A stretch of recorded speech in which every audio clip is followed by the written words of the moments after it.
Brasil não é uma palavra abstrata.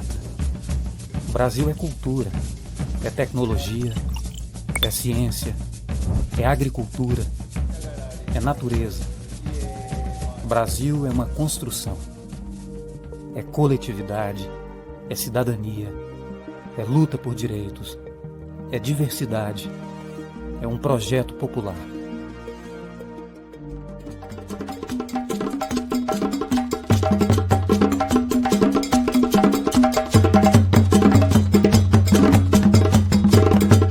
Projeto Brasil Popular.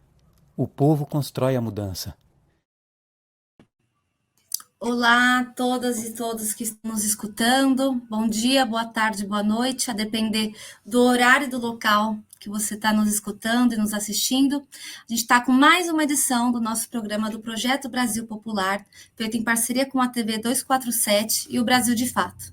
No programa de hoje, a gente vai discutir as transformações em que o Brasil tem vivido, tanto social, territorial e muito ali marcado pela reprimarização da economia e também do poder do capital financeiro.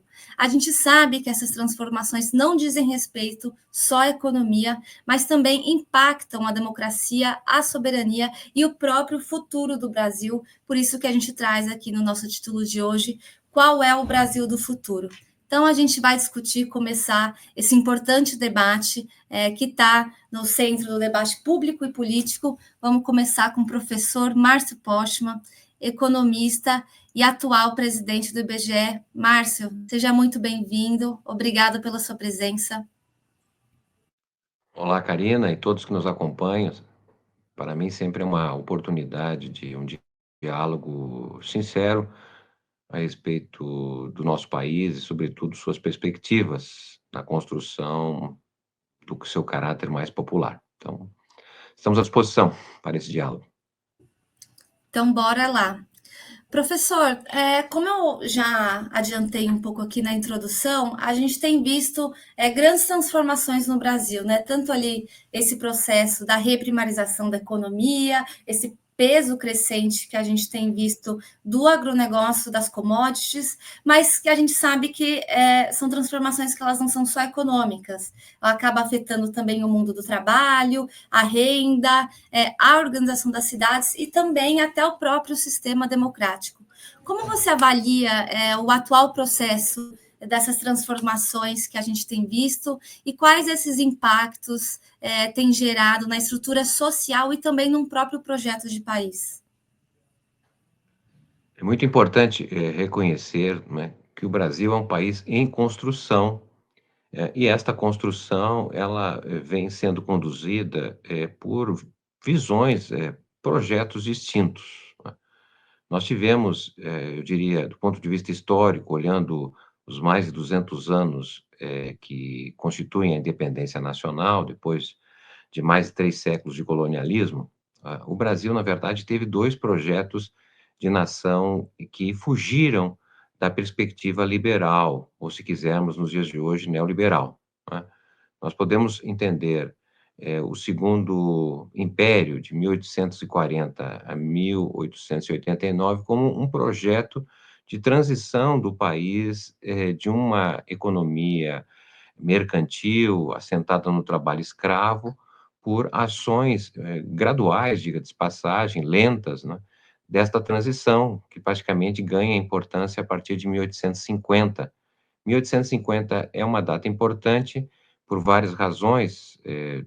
Ocorreram ali 4 grandes decisões jurídicas que deram um horizonte para o país diferente daquele que vinha até então sendo sinalizado, né? Nós tivemos em 1850, por exemplo, a aprovação da Lei de Terras, que ela estabeleceu a propriedade privada no Brasil e que tem marcas até nos dias de hoje, tendo em vista o processo de concentração fundiária, que faz do Brasil, só depois do Paraguai, o país com maior concentração de propriedade de terra no país, né?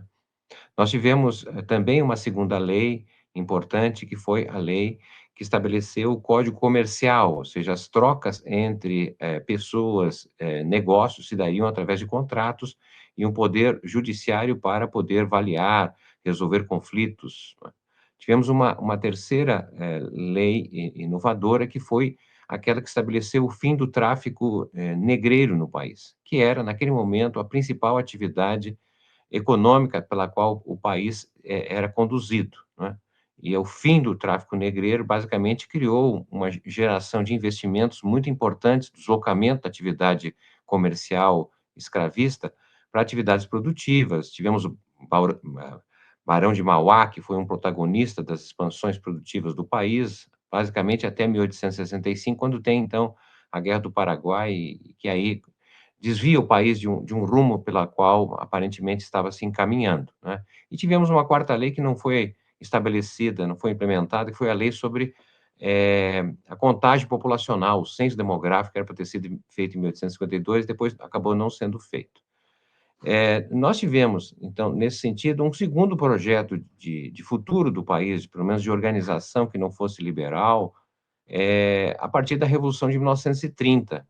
E isso vai basicamente até o final, basicamente, da década de 1980. Foram cerca de 50 anos em que o país fez uma transição de uma sociedade agrária, muito primitiva, para uma sociedade urbana industrial, né? O projeto que ali se encaminhou, dos chamados tenentistas, né, colocou em marcha uma outra sociedade, basicamente fundada ainda e também nas regiões litorâneas, que foram as regiões que outrora tinham a base industrial e promoveram uma concentração concentração demográfica muito significativa. Hoje ainda o Brasil tem 70% da população residindo a não mais do que 200 quilômetros do Oceano Atlântico, né? Então, são dois projetos que tinham uma visão de futuro organizada, não liberal ou não neoliberal. Ocorre que, entre esses dois projetos nacionais, nós tivemos um primeiro, que foi uma marca liberal, no período da regência, em 1831, 1840, né, que foi, na verdade, o risco sob o qual o país, inclusive, se encontrou de sua desestruturação, né? Depois nós tivemos a chamada República Velha, de 1889 a 1930, né, do baranato do café, da base primária exportadora brasileira, enfim, a ausência de uma perspectiva nacional e sim a sua fragmentação. E eu diria que nós estamos vivendo, a partir de 1990, não é, um receituário neoliberal que nos fez regredir do ponto de vista econômico. O Brasil era uma potência industrial, não é? Hoje, basicamente, o Brasil não tem mais a sua industrialização. Há em base industrial, mas muito diminuta, e isso fez com que nós tivéssemos um retrocesso do ponto de vista das classes estruturantes do capitalismo brasileiro, seja a burguesia industrial, seja o operariado industrial. Não quer dizer que não exista burguesia industrial ou operariado industrial, mas ele é diminuto diante da expansão de novos segmentos. E aí você fez a pergunta, e desculpe a longa resposta, mas do ponto de vista histórico, né, o que é que nós estamos vislumbrando justamente é uma reorganização, uma reconfiguração da estrutura produtiva, uma estrutura produtiva especializada na produção de recursos naturais, basicamente, não é? E fortemente vinculada ao baixo custo da mão de obra, capitaneado, digamos assim, pelos ganhos financeiros. Eu diria, sem muita preocupação, assim, do ponto de vista da precisão, mas eu entendo que o rentismo brasileiro, financeiro, financista que hoje nos conduz, né, basicamente ele tem o mesmo caráter que teve o comércio escravista na primeira metade do século XIX, ou seja, o fim do tráfico escravista, que não foi fácil de ser feito, inclusive teve intervenção e pressão inglesa, ele colocou o Brasil num outro rumo, né? E é isso que nós precisamos hoje, ou seja, qual é o projeto nacional que significa a superação do rentismo e a agregação das cadeias que nós temos em termos de produção, não é? Para ganhar maior valor, incorporação tecnológica e ser, de fato, um horizonte pela qual nós possamos ter mais empregos, não é? É isso um pouco a defesa, digamos assim, de um bloco que olha em perspectiva que amanhã pode ser melhor que hoje, mas para amanhã ser melhor que hoje, preciso muita luta, muita teoria, inclusive, para dar um horizonte, um senso de futuro que talvez nos falte nos dias de hoje. E também resgatar, como o senhor sempre traz muito bem, essa perspectiva nesse passado que até hoje complementa, né, o nosso presente e o nosso futuro, né? Quais foram esses projetos que a gente já teve e que está sendo ali condizente com o que a gente vem vivendo. Eu digo isso porque eu acho que é um pouco o reflexo do ato falho, da concentração fundiária, né, que é o que a gente até hoje a gente nos depara, né, com esse grande problema da concentração. E eu estou pegando isso porque eu quero fazer um gancho, professor, com esses dados e as pesquisas recentes que o IBGE vem trazendo, bastante importante, que há um grande movimento de esvaziamento das regiões metropolitanas, essas que o senhor trouxe, dessa estrutura ali litorânea que a gente sempre teve na urbanização do país. E ao contrário disso, né, a gente vê nesses anos recentes, através das pesquisas do IBGE, que há esse crescimento econômico no centro-oeste e norte, né, tendência ali ligada a esse mesmo avanço do agronegócio e a reprimarização. Você acredita que a gente está vendo, de fato, ali esse processo certo de desmetropolização e quais implicações isso tem tanto com o poder político e também na própria organização social no Brasil? Ótima a pergunta. De fato, quer dizer, o Brasil não é uma ilha isolada no mundo, ele está sob interferência, pressão de uma mudança mais profunda, talvez a mais importante mudança dos últimos 300 anos, que é o deslocamento do centro dinâmico do mundo do Ocidente para o Oriente. E, ao mesmo tempo, dos países do chamado Norte global para os países do Sul global, né? O dinamismo da economia mundial hoje está cerca de 70% dependente dos chamados países do Sul global, né? Bom, então, essa mudança do centro dinâmico, ou seja, a emergência asiática, sobretudo chinesa, ela coloca para o Brasil uma possibilidade de alteração profunda da sua geoeconomia, não é? Vamos lembrar que, praticamente desde o século XIX, com os investimentos ingleses, na extração, da produção primária, o café, por exemplo, não é, ocorreram investimentos, em termos das nossas ferrovias, né, de vincular o interior do país aos portos brasileiros, né, sobretudo com saída para o Atlântico. Posteriormente, ao longo do século XX, o ciclo da industrialização brasileira também se deu de forma concentrada, com base no poder político daquela época, concentrada nas chamadas regiões litorâneas, né, sobretudo no Sudeste, São Paulo, Rio de Janeiro, que concentraram a base industrial, mas também isso se espalhou, de certa maneira, para várias capitais do país. Então, a região dinâmica do país, ao longo do século XX, foi, de fato, concentrando-se nas regiões litorâneas e, com isso, a atração e o deslocamento de uma parte significativa dos brasileiros, alguma coisa como 60 milhões de brasileiros saíram do campo, do interior, e foram para as cidades, e montamos, não é, esses complexos populacionais, não é, com um processo de urbanização sem planejamento, uma urbanização dita por especialistas como periférica, não é? Porque, na verdade, a população mais pobre, a classe trabalhadora, foi sempre desviada, deslocada para as regiões mais distantes, sobretudo distantes dos locais de trabalho, e aí sem acesso adequado a serviços urbanos, né? Ou seja, nós tivemos cidades espalhadas nesse sentido, de longa distância entre o trabalho e a casa, estudo e assim por diante.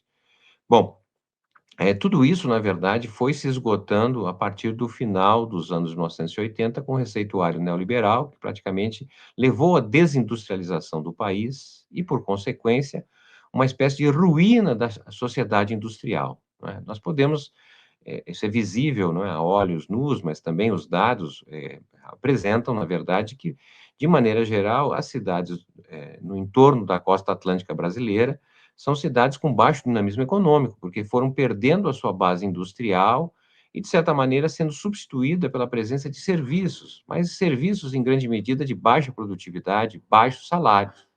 Então, um recorte geográfico do Brasil, onde há uma concentração populacional, mas empregos de baixa qualidade, empregos precários, com baixa produtividade.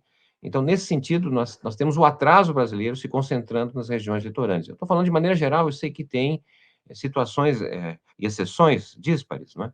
Mas, por outro lado, quer dizer, o Brasil, na verdade, aprofundou o seu modo de produzir através do uso da terra e dos recursos naturais. E aí, pelo uso da ciência, inclusive, o papel da Embrapa, muito importante, permitiu que o Brasil avançasse na produção agrícola, pecuária e mineral, no interior dos nossos estados, avançando para o oeste brasileiro, para o norte brasileiro, não é? Então, se a gente comparar nos últimos 3 décadas, ou seja, as cidades mais dinâmicas são aquelas cidades cuja atividade econômica está, em geral, vinculada à exportação. Produtos agrícolas, produtos, vinculados à pecuária, à mineração, né. Então, o que nós estamos percebendo, na verdade, é que essa, reestruturação, geográfica e econômica do país, não é, se deslocou das antigas regiões, litorâneas, né, e cada vez mais o nosso parceiro comercial, ou seja, aquele que compra os produtos que nós produzimos, são justamente aqueles vinculados na Ásia, especialmente a China, né, que responde por mais da aquisição de 1/3 das nossas exportações. E para os chineses é muito mais interessante, ah, importar os produtos brasileiros não pela saída do Atlântico, mas sim pela saída do Pacífico. E com isso nós estamos vendo fortes investimentos, importantes investimentos, de integração sul-americana, ou seja, investimentos feitos para que o Brasil possa levar sua produção, pelo Pacífico, em conexão com alguns países, como Peru, Chile, entre outros, né. Então, nesse sentido, nós podemos dizer que nos próximos 25 anos, a manter a situação atual, não é, que tende a haver, na verdade, um deslocamento da atividade econômica, populacional, para, esses espaços mais dinâmicos, porque a expansão do capitalismo no Brasil, de maneira se deu através de áreas, né, de áreas de dinamismo econômico que atraem, classe trabalhadora, pobres, etcétera, para vários serviços, para várias atividades. Então, nesse sentido, há a meu modo de ver, é claro, um questionamento muito importante, porque nós estamos hoje com o dinamismo econômico em regiões de baixa densidade demográfica, enquanto a concentração populacional está dada em atividades, econômicas de baixo dinamismo, que são as regiões litorâneas, né. E com isso, o que que nós estamos vendo? Uma massa da população sobrante, porque o capitalismo não oferece mais emprego decente e em grande quantidade. Nós hoje temos cerca de 40% da população que vive em atividades voltadas, não é, para a subsistência, a chamada economia popular, não é. Não tem espaço no capitalismo tradicional, e essas atividades estão cada vez mais sendo contaminadas pela presença do fanatismo religioso, pela presença do banditismo social, né, várias áreas, do país, sobretudo em regiões litorâneas, não é, que já está contaminada, já está dominada pelo próprio crime organizado, né. Então tem aí um desafio enorme de olhar a geografia, a geoeconomia, o processo de urbanização, inclusive, que vem ganhando agora certo destaque, né, nessas regiões mais do interior do Brasil, mais do oeste, mas que parecem, repetir os equívocos do passado em termos de urbanização, né. Se a gente começa a olhar cidades dinâmicas do centro-oeste, até mesmo o o o vale do rio Amazonas, não é, é contaminado por favelas, né, por situações muito empobrecidas de urbanização. Então nós estamos, de certa maneira, repetindo algo que foi muito criticado, que é reconhecido como um equívoco brasileiro no seu processo de urbanização. E pensar, professor, que a pergunta de 10, 5 anos atrás era se existia uma nova classe média. Bom, no seu trabalho frente ao BGE, você tem enfatizado a importância de repensar, inclusive, a forma como a gente se localiza no mundo. Ali pensando a gente, o Brasil, como parte central da chamada ou periferia do capitalismo ou desse sul global. Por que é importante a gente repensar até mesmo a nossa posição no mundo, né? E como que essa mudança de perspectiva se conecta a um projeto de desenvolvimento soberano e também popular para o Brasil? Bom, de fato, desde a chegada dos portugueses, né, o processo todo de colonização, há mais de 5 séculos, né, ele condicionou o Brasil a olhar basicamente, para o Oceano Atlântico, mas o Oceano Atlântico Norte, né, do norte do Oceano Atlântico. Estamos falando, portanto, da Europa, dos Estados Unidos. Eh, Poucas vezes o Brasil olhou de fato para o outro lado do Oceano Atlântico, que é a África, né. Há um esforço do governo do presidente Lula nesse sentido, inclusive. Mas, de maneira geral, não é, o nosso horizonte, a nossa visão de mundo, a nossa forma de ver a realidade está muito vinculada ao chamado, eurocentrismo, não é, ou se quisermos, a visão que se constitui depois do segunda pós-guerra, no século passado, dos Estados Unidos, né. Então, nós compreendemos mais, não é, uma visão constituída fora do país, ou seja, toda a nossa filosofia, não é, parte, dos gregos, parte, da contribuição de autores importantes da Alemanha, da França, Inglaterra, entre outros, mas nós praticamente desconhecemos, não é, que havia, obviamente, filósofos em populações originárias aqui, mesmo no Brasil e fora, no continente latino-americano, não é. A gente desconhece, por exemplo, que ali no século XV, não é, XVI, não é, a antiga cidade do México chegava a reunir cerca de 250.000 pessoas, né, ou seja, era o espaço urbano, que não tinha comparação com qualquer cidade na Europa, né. O Império Inca, por exemplo, na sua expansão territorial, não é, guardada a devida proporção, equivalia ao que foi o Império Romano. Mas a gente conhece mais o Império Romano, né, conhece mais a urbanização europeia do que, na verdade, a realidade do nosso passado. Isso tem a ver com a visão de mundo que se constituiu a partir da Europa, a partir do norte global.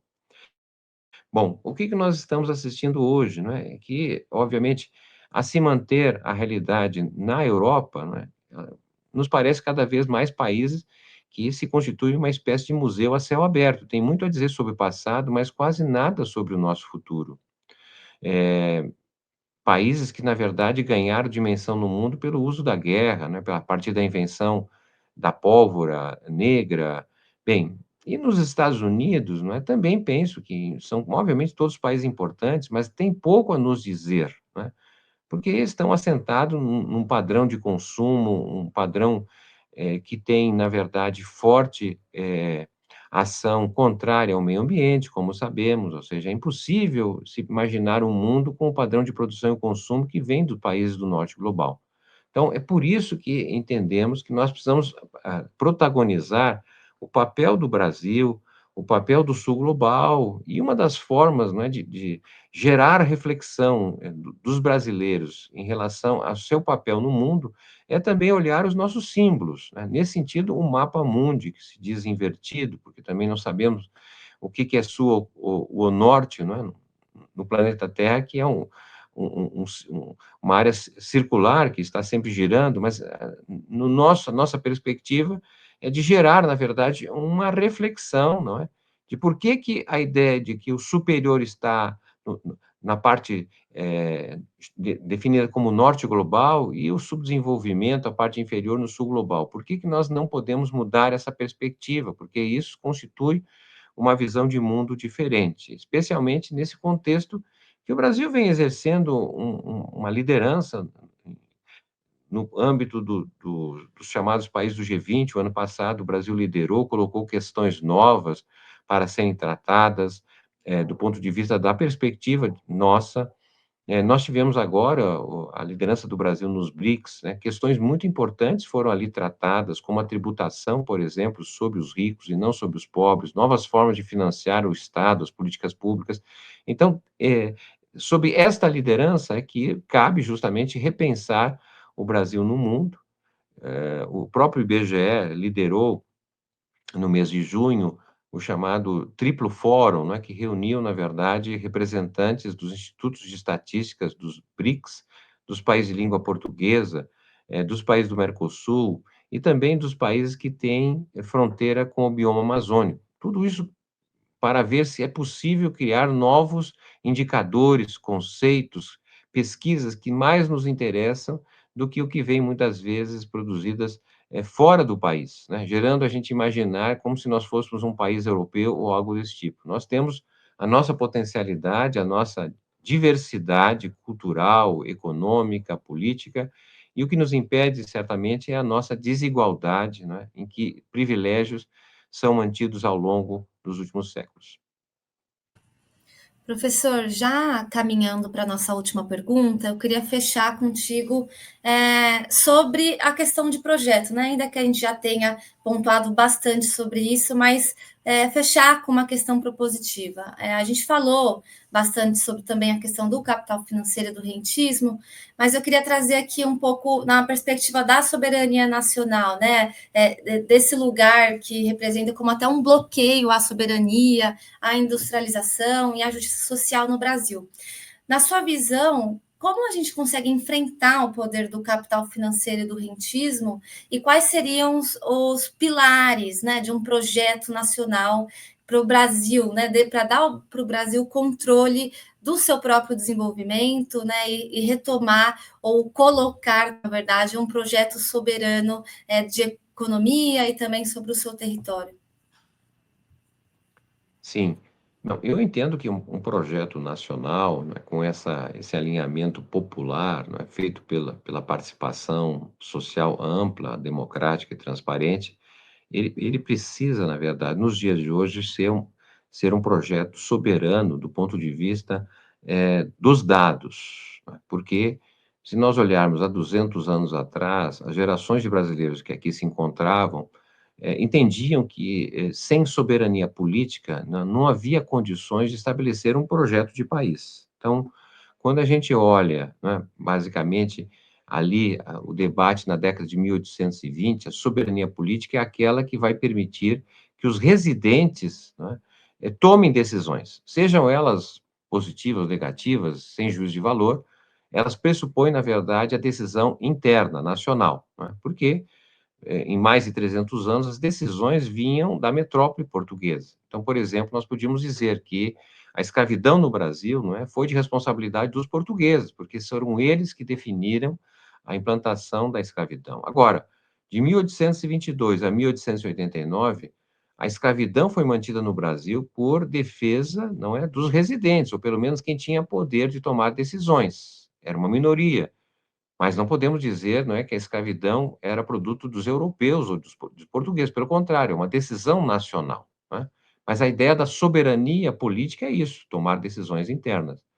100 anos depois, no início do século XX, não é, se sabia que somente tomar decisões políticas nacionais são importantes, mas ela não garante a soberania nacional se não tiver a soberania econômica, ou seja, as decisões econômicas precisam tomar dentro do país, porque até então, né, as decisões de produzir, o que produzir, como produzir, para quem produzir, vinha basicamente do exterior, né? O Brasil produzia café, mas não produzia café para a sua população, produzia café para o exterior.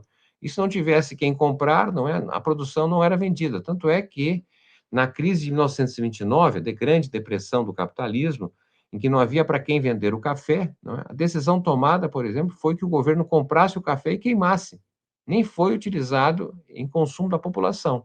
Mas, de toda maneira, a decisão passou a ser interna. Isso que é importante. Hoje, nós podemos dizer que o Brasil não tem uma soberania plena nos dados, ou seja, nossas informações pessoais, né, ao final do dia de hoje, né, possivelmente haverá um censo das informações que nós passamos através das redes sociais, né, as decisões que tomamos ali de compra, de pagamento, de que roteiro tomamos para deslocar de um lugar para outro, mensagens, enfim, o universo de decisões que a gente toma através da rede social, isso é capturado, tá certo? É um dado bruto, mas que ele é trabalhado, é armazenado e se transforma num grande modelo de negócio por empresas estrangeiras que não pagam impostos, não geram emprego no Brasil, não transferem tecnologia. E essas empresas, tá certo, detêm mais informações dos brasileiros que o próprio IBGE, mais informações que o presidente da República, que o governador, o prefeito, enfim. Então, essa é uma questão, ao meu modo de ver, muito importante, porque fica muito difícil construir decisões nacionais, não é? Se essas decisões são fundadas em informações que estão apropriadas, decididas por empresas estrangeiras, né? Então, o projeto nacional, ao meu modo de ver, ou seja, a mobilização da sociedade, ela passa, na verdade, pela construção de uma perspectiva, que garanta a soberania dos dados, porque os dados estão se transformando cada vez mais em uma das principais fontes de riqueza, né. Nós, por exemplo, não sabemos a quantidade de brasileiros que vivem hoje das chamadas redes sociais, né, vendendo das mais diferentes situações de youtuber, influencer, ou seja, há um conjunto grande de atividades vinculadas às atividades, das redes sociais, as próprias, chamadas bets, né, a jogatina toda que nós temos, ou seja, é um mundo hoje que passa, pela era digital e pela qual o Brasil hoje não tem sequer alguma soberania. Então, olhar as decisões vinculadas à atividade produtiva, por exemplo, no campo, na cidade, atividades, industriais, de serviços, né, ele requer, na verdade, uma inteligência nacional para que, nós possamos tomar decisões que, de fato, sejam favoráveis ao conjunto dos brasileiros. Muito bom. Professor, é sempre uma honra e uma alegria imensa poder te escutar. E quero te dar a palavra final para você se despedir ou fazer algum comentário que você queira. Não me pareceu uma despedida, na verdade, até logo mais, porque o trabalho que é desenvolvido, nesse projeto Brasil Popular, junto com o Brasil de Fato, na TV 247, não é, como diz a própria apresentação, é uma construção, e essa é uma construção que vem, evidentemente, de quem está estudando, como é o nosso caso, mas também vem de todos que permitem, não é, entender que o Brasil é um produto nacional, não é, e que ele precisa ser apropriado pelos próprios brasileiros. Então, parabéns ao projeto, parabéns você, Karina, pela condução, e vamos em frente, porque temos muito o que fazer. Obrigado. Muito, e agora com os sumos cada vez mais claros para a gente saber onde seguir. Professor, obrigada, que a gente ainda vamos continuar essa conversa nos bastidores e aqui novamente. Obrigada. Tchau, tchau, gente. Tchau.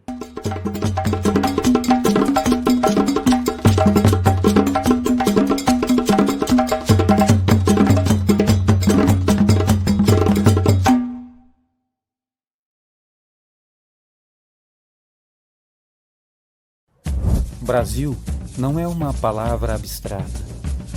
Brasil é cultura, é tecnologia, é ciência, é agricultura, é natureza. Brasil é uma construção. É coletividade, é cidadania, é luta por direitos, é diversidade, é um projeto popular.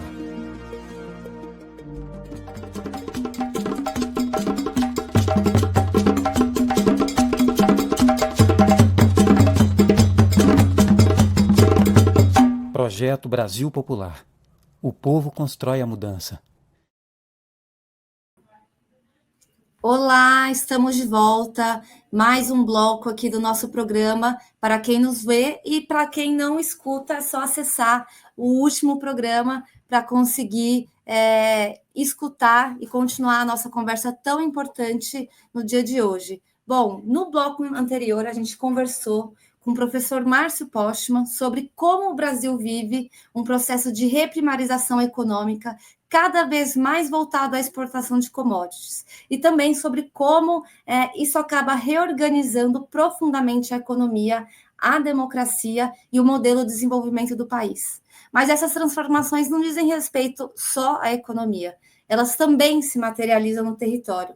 E para isso, eu vou chamar aqui a professora Denise Elias, geógrafa e doutora em Geografia Humana pela USP.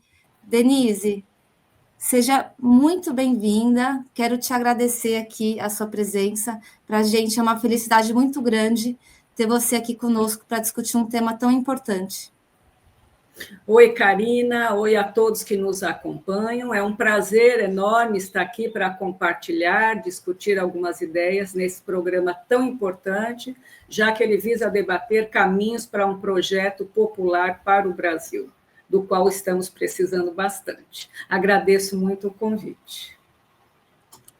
Professora, um pouco como eu trouxe aqui na introdução desse nosso segundo bloco, eu queria trazer mais a discussão sobre como a gente começou a falar dessa mudança, né, do modelo de desenvolvimento, o modelo da reprimarização econômico. Queria saber um pouco, na sua visão, quais são as principais transformações que esse avanço das commodities, né, do agronegócio, da reprimarização, vem provocando nos territórios brasileiros?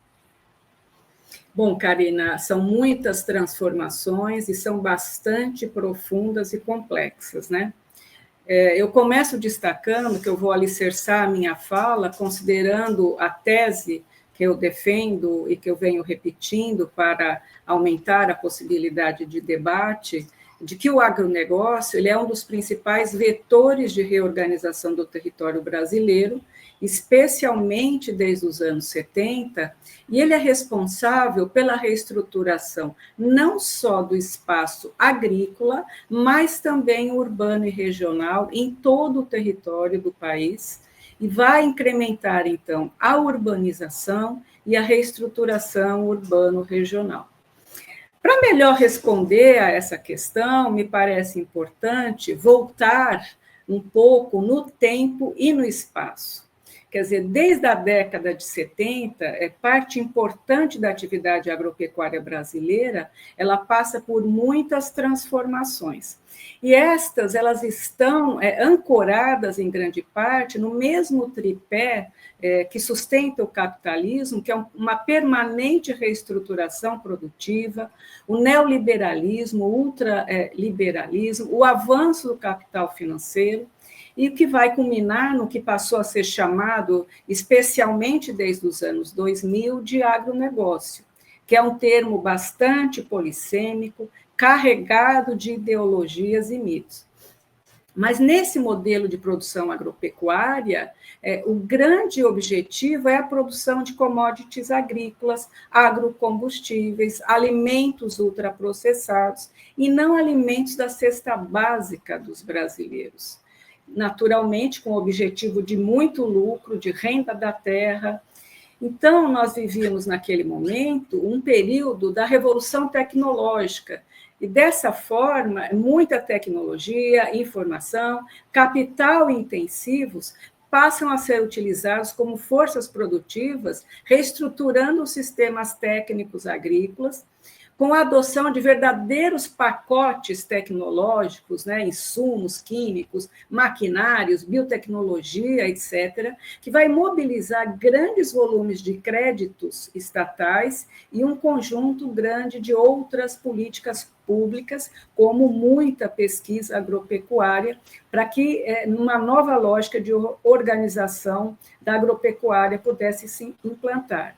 Bom, isso vai aumentar em muito a produtividade, a produção agropecuária, e vai interligar de uma maneira quase umbilical a agropecuária a um conjunto de outras atividades, como atividades industriais, comerciais, de serviços, já que nesse momento de produção necessita de um conjunto grande de bens e serviços modernos.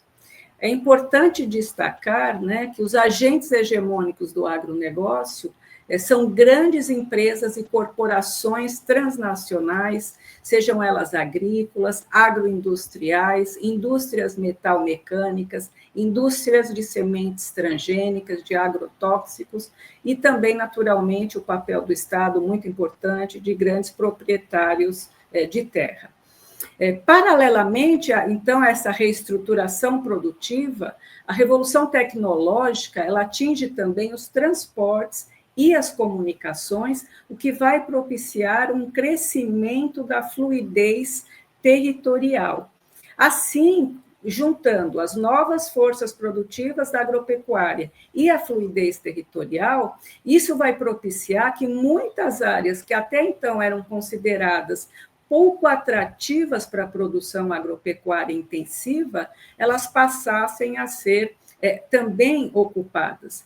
Então, nesse momento, vão se intensificar dois processos monopolistas territoriais no comando da produção agropecuária, que seriam justamente a territorialização dessas corporações do agronegócio no espaço agrário, como a monopolização do espaço agrário pelas corporações do agronegócio. Então, vai ocorrer uma grande difusão do agronegócio globalizado por todos os biomas do país. Num primeiro momento, inicialmente, ainda na década de 70, mais no Cerrado, mas a partir da década de 90, também no semiárido e na Amazônia, além, naturalmente, de intensificar a produção em áreas que já mantinham essas atividades intensivas, como no Sul e Sudeste. Então, todos esses processos, eles vão promover uma ocupação desenfreada de matas nativas, áreas de produção ambiental, reservas indígenas, mudanças muito fortes nas formas de uso e ocupação dos espaços agrícolas, a monopolização desses espaços pelo capital do agronegócio, mudança muito profunda nas relações sociais de produção, com a desterritorialização de um conjunto de povos originários, e isso tudo, naturalmente, de formas muito violentas. E também nós devemos destacar muitas novas dinâmicas populacionais.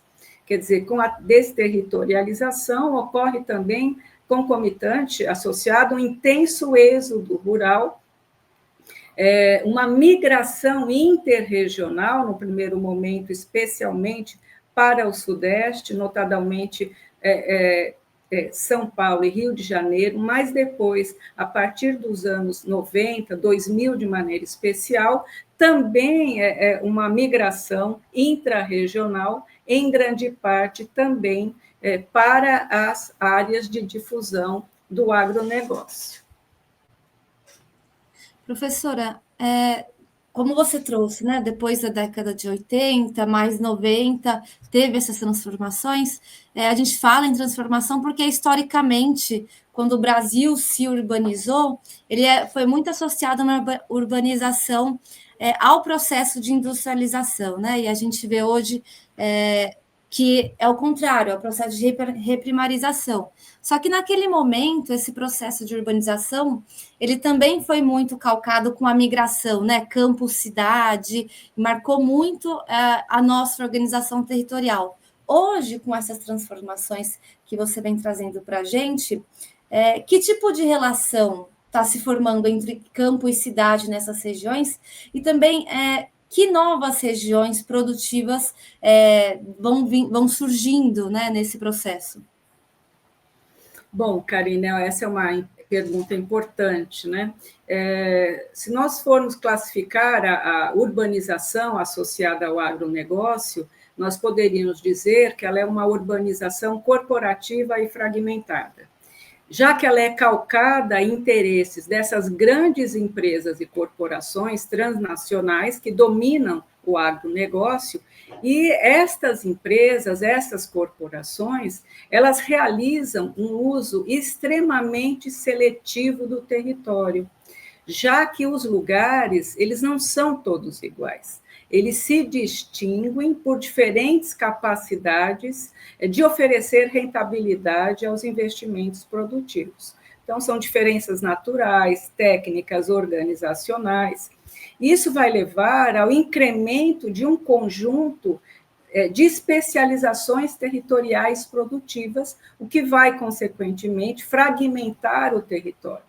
Então, é uma urbanização corporativa e fragmentada, com a formação de novos arranjos territoriais produtivos especializados, aos quais eu venho chamando das regiões produtivas do agronegócio, que são, então, as regiões especializadas na produção de commodities. Nessas regiões, por exemplo, estas regiões, elas são um recorte espacial que associa o campo ao urbano regional. Nós podemos dizer que essas regiões, elas são um híbrido formado, seja por espaço agrícola racionalizado, esse espaço produtor de commodities, mais espaços urbanos não metropolitanos, sejam cidades pequenas, mas também cidades de porte médio, que tem funções extremamente especializadas para atender o agronegócio. Então, nestas regiões, a relação campo-cidade ela é permanente, é um diálogo contínuo que existe campo-cidade. Quer dizer, as regiões são especializadas e consideradas as mais competitivas, nas quais os principais agentes produtores do espaço agrícola, urbano, regional, são as grandes empresas e corporações transnacionais do agronegócio. Então, uma Bunge, uma Cargill, uma JBS, uma BR Foods. E nessas regiões, essa solidariedade organizacional, ou seja, esta associada aos interesses das corporações, elas predominam onde existia, então, uma solidariedade historicamente tecida. Então, os capitais do agronegócio, eles têm mais domínio nessas áreas sobre os meios de produção, as esferas locais de poder e as demandas de serviços e produtos, a grande demanda de produtos e serviços modernos da atividade agropecuária e agroindustrial vai fazer com que as relações campo-cidade, nestas regiões, elas sejam intensas, permanentes, diárias, seja de trabalhadores, de matérias-primas, de capital, de tecnologia, há um grande fluxo de relações entre campo e cidade. Então, é uma permanente relação, o que dilui, então, aquela tradicional dicotomia campo-cidade que tanto nós estudávamos nas nossas disciplinas de urbana. Bom, eu estudava, né, Karina, na década de 80. Então, essa dicotomia nessas regiões, ela realmente é bastante diluída, é uma outra lógica de organização. Essa região, ela está coesamente organizada e produzida, e campo e cidade atendem aos mesmos interesses que são os das corporações do agronegócio. Até hoje estudamos ainda, né? Muitas vezes essa questão do campo e cidade de uma maneira totalmente dual. E até lembrando que Milton Santos, desde a década de 80, traz essa necessidade de superar essa dualidade. Pois é, já vi que você leu a Urbanização Brasileira. Sim. Professora, até pegando um pouco esse gancho, né, das produções acadêmicas, dos estudos, eu queria fazer uma pergunta a um fenômeno que você tem estudado bastante, que são as chamadas cidades do agronegócio. E eu queria que você contasse aqui para a gente o que caracteriza essas cidades e o modelo também territorial que elas representam, né, que elas fazem parte na sua visão. E pegando um pouco o gancho aqui do título do programa, de qual o futuro do Brasil, né? Qual que é o futuro que elas representam? Bom, então vou dividir aqui em duas partes. Primeiro, falar um pouco do que eu entendo como a cidade do agronegócio, né? E já que você falou do Milton Santos, eu devo dizer que a cidade do agronegócio ela é uma derivação do que o Milton Santos chamava de cidade do campo. Mas o mundo mudou e reorganizando, a própria palavra agronegócio nem existia, nem era utilizada quando ele escreveu sobre este tema inicialmente, né? E aí, no intuito de melhor evidenciar a qual atividade efetivamente estamos falando, eu usei por muitos anos Cidade do Campo, inclusive na minha tese, mas nos últimos anos, já há alguns anos, eu uso, então, acho que uns 20 anos, Cidade do Agronegócio. Pelo que eu já falei até aqui, por essa quantidade de demandas da atividade agropecuária modernizada, o agronegócio globalizado, eu acho que está bastante evidente, né, que ele não se realiza somente no campo, mas ele se dá totalmente associado a espaços e economias urbanas de vários estratos da rede urbana, né? Eu entendo mesmo, né, que a cidade ela é tão importante e ela realmente é onde se dá parte importante da materialização das condições gerais de reprodução do capital do agronegócio. Então, ela se constitui num nó fundamental nessa rede de relações econômicas, sociais, políticas, territoriais do agronegócio. Então, aqui a gente pode dizer que a gente tem uma chave explicativa para essa tese que eu defendo, né, da formação do que eu chamo da cidade do agronegócio, que são espaços urbanos extremamente especializados no atendimento às demandas do agronegócio, que compõem, então, as regiões produtivas, ou seja, elas exercem a centralidade urbana nessas regiões. Então, ela polariza. Essas cidades, elas polarizam amplos espaços agrícolas, produtor de commodities, né, onde funções inerentes às demandas do agronegócio, elas têm uma centralidade na economia e na produção do espaço. Então, é nessas cidades que a gente vai se dar a gestão local e regional do agronegócio, é onde residem os trabalhadores especializados e braçais que trabalham seja no campo, seja na cidade, já que eles moram praticamente todos na cidade, onde estão instalados os frigoríficos, as esmagadoras de soja, as torrefadoras de café, etc., onde se localiza uma parte das indústrias metalmecânicas voltadas para a agropecuária e para a agroindústria, onde estão serviços especializados, os comércios especializados, e, naturalmente, como elas são muito especializadas, e cada commodity tem diferentes demandas de produtos e serviços, então as da soja, as demandas da produção de soja, da transformação da soja, elas são completamente diferentes das demandas, por exemplo, das áreas especializadas na produção de uva, na produção de melão, na produção de suco de laranja. Então, esses espaços urbanos, eles são cada vez mais especializados. Então, por isso que eu gosto até de falar de cidades do agronegócio no plural. Algumas dessas cidades... Professora, uma dúvida. Entra a mineração nas cidades do agronegócio ou não? De maneira geral, não. De maneira geral, as cidades são bastante especializadas. Isso não significa que não possa haver aqui ou ali uma cidade que tenha mais de uma especialização. Mas, especialmente na maioria das cidades, elas são bastante especializadas no agronegócio. Algumas dessas cidades, né, elas já existiam antes dessa difusão do agronegócio, dessa agricultura intensiva, modernizada.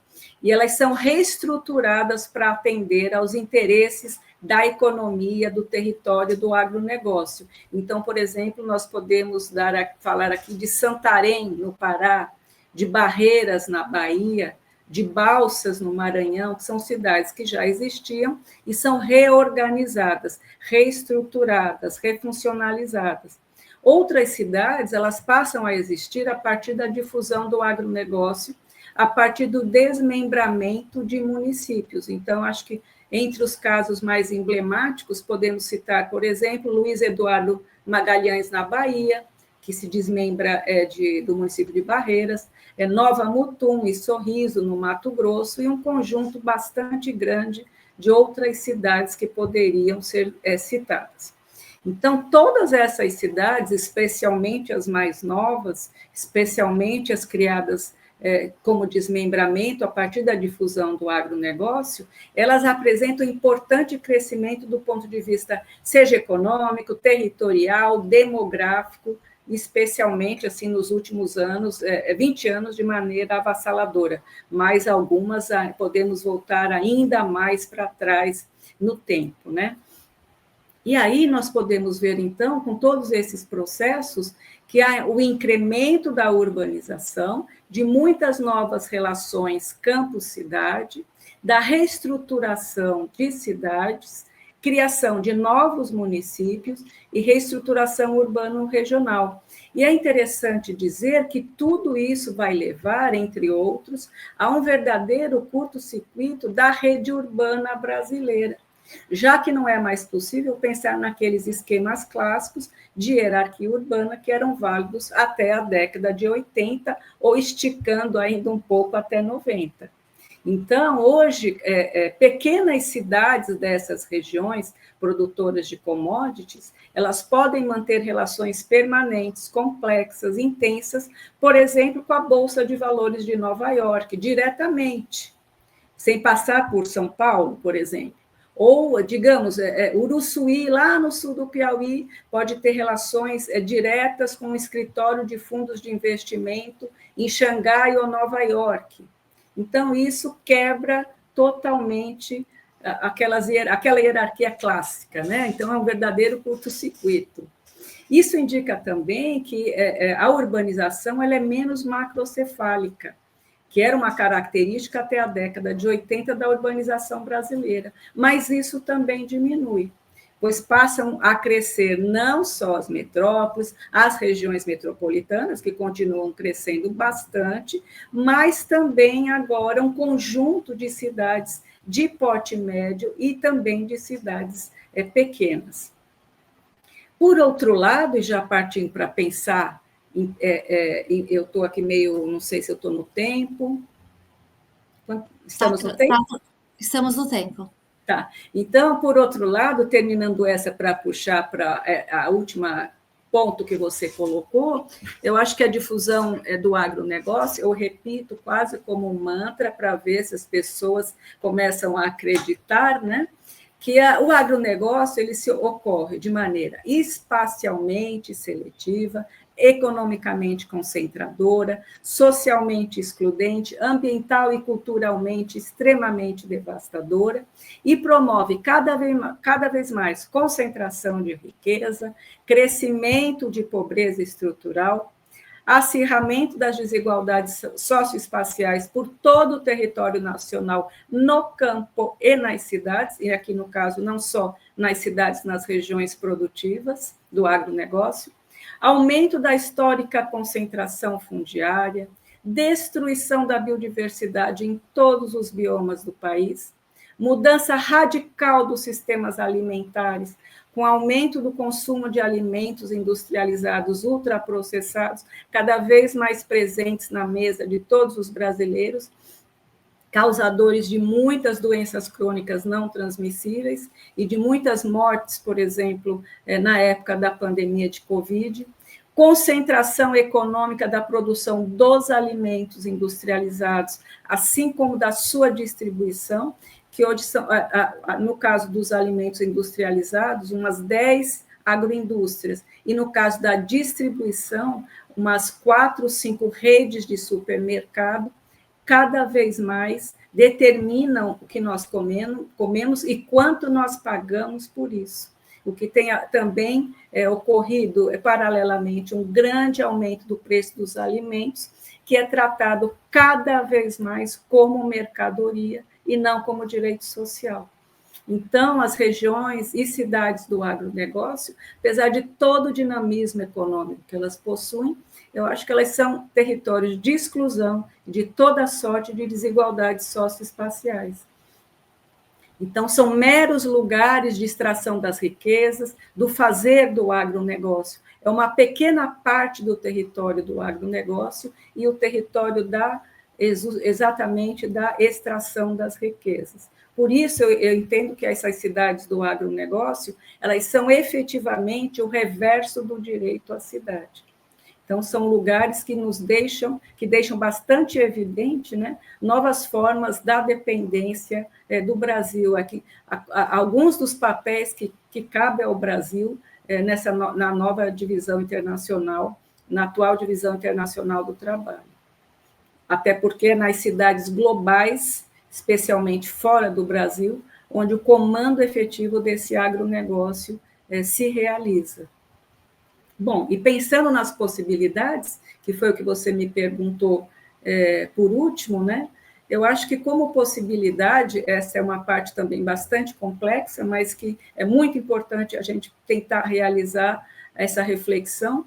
Eu acho que nós temos que desconstruir os mitos e desatar os nós do agronegócio pois eles são efetivamente um entrave para a construção de um projeto de nação e um obstáculo para a transformação do país rumo ao amadurecimento da democracia. Então, acho que a gente tem que buscar construir um novo modelo de agricultura. Bom, aliás, acho que não necessariamente construir um novo modelo, mas incrementar formas de produção agropecuária já existentes, pré-existentes, como a agroecologia realizada pela agricultura familiar, que produz comida de verdade para toda a população brasileira. Então, nós temos que desconstruir os mitos do agronegócio para a gente conseguir avançar, trilhar caminhos rumo a essa sociedade mais igualitária. E os mitos, eu entendo, eu tenho dito isso, que eles funcionam como nós estruturais da sociedade brasileira e tem permitido esse uso corporativo do território livremente pelos agentes hegemônicos do agronegócio. Então, são muitos mitos, Karina. Nós temos o mito de que ele é a única solução para o país, de que ele eliminaria a fome, de que o agronegócio ambientalmente sustentável, que os agrotóxicos não fazem mal à saúde humana e do meio ambiente, entre tantos outros mitos. E aí, para terminar, se eu tiver no meu tempo ainda, Pode falar. eu li um texto há um tempo atrás, uns 8 anos, 9 anos, da Hermínia Maricato, intitulado O Nó da Terra. Desde então, me deu um estalo e eu comecei a pensar, metaforicamente, até quais seriam os nós do agronegócio. Então, eu tenho trabalhado com uma metáfora de que existe um conjunto de nós que sustenta o agronegócio, que eles precisam ser desatados para que a gente consiga trilhar caminhos mais democráticos para um país mais igualitário. Naturalmente, né, o próprio nó da terra seria um dos fundamentais a ser desatado, já que ele é promotor da grilagem, da concentração fundiária, etc. Mas teríamos também um conjunto de outros nós. Eu acho que o nó da psicosfera do agronegócio, psicosfera aqui entendido como essa construção ideológica dos mitos do agronegócio, quer dizer, a psicosfera do agronegócio, seu papel principal é justamente criar essa produção da fábula do agronegócio, os mitos sobre o agronegócio. Então, esse é também um outro nó que precisa ser desatado. Um outro nó muito forte é o nó da relação orgânica entre o Estado e os agentes hegemônicos do agronegócio, que tanta força hoje tem no Brasil, vide a bancada ruralista, né, que podemos ver a força que tem para eleger e derrubar presidentes. O nó da corrupção normativa, quando, através de um conjunto de leis, de normas, você vai legalizando tudo que até então era ilegal, que nos últimos, no último governo isso foi uma coisa assim, um processo avassalador. O nó da concentração econômica das agroindústrias, dos supermercados, que tem um poder muito grande, que tem aumentado desde a pandemia, ficou ainda pior, né? O nó do alimento tratado como mercadoria, o nó da criminalização dos movimentos sociais. Então, hoje, desde o último governo, existe um conjunto de projetos de lei que tipificam atos de movimentos sociais como terrorista. Então, estão tramitando na Câmara. E o nó da urbanização corporativa fragmentada, entre tantos outros, né? E tudo isso, naturalmente, Karina, só acontece com a sociedade organizada, com a força dos movimentos sociais, com o programa, vocês do BR Cidades, organizando programas como este, com a formação de uma frente popular, com a reforma agrária, que parece que está fora de moda falar em reforma agrária, com a construção da sociedade de direitos e não de privilégios como a que nós vivemos. E, para terminar, né, aprender a compreender o presente e como nós chegamos até aqui, porque isso é basilar para a construção de um outro futuro. Eu não sei se eu atendi o tempo e se eu respondi as suas questões. Super, eu até ia complementar que na semana que a gente grava esse programa, tem se discutido a questão, inclusive, do nó da subordinação brasileira, que é, por exemplo, da taxa dos Estados Unidos sobre o Brasil, entra também em um desses nós que você tem falado para a gente. Nossa, inclusive ontem, né, caiu essa bomba dos 50%, e ela está totalmente, assim, podemos, assim, na próxima meia hora do programa, falar o quanto isso poderá afetar o agronegócio, o Brasil de maneira geral. Mas eu, sinceramente, eu ainda estou acreditando que, como hoje é dia 10, e ele falou que é só a partir do dia 1º de agosto, que ainda as coisas ainda vão mudar, ainda vão se assentar, que a diplomacia vai atuar, mas realmente causa muito transtorno. O simples tentativa de intromissão na soberania brasileira já causa assim, um transtorno enorme, nos faz perder tempo, nos faz perder energia, ficar gastando tempo que não seria necessário. Mas é isso mesmo. Temos aí o nó da soberania. É isso. Professora, quero te agradecer novamente. Eu espero que você aceite vir aqui conosco de novo, falar desse tema bastante importante, cada vez mais importante, né? A gente tratar isso para a gente compreender quais são os desafios atuais, para a gente conseguir apontar as nossas propostas para um projeto popular para o Brasil. Quero te agradecer e deixar um espaço para você se despedir aqui também.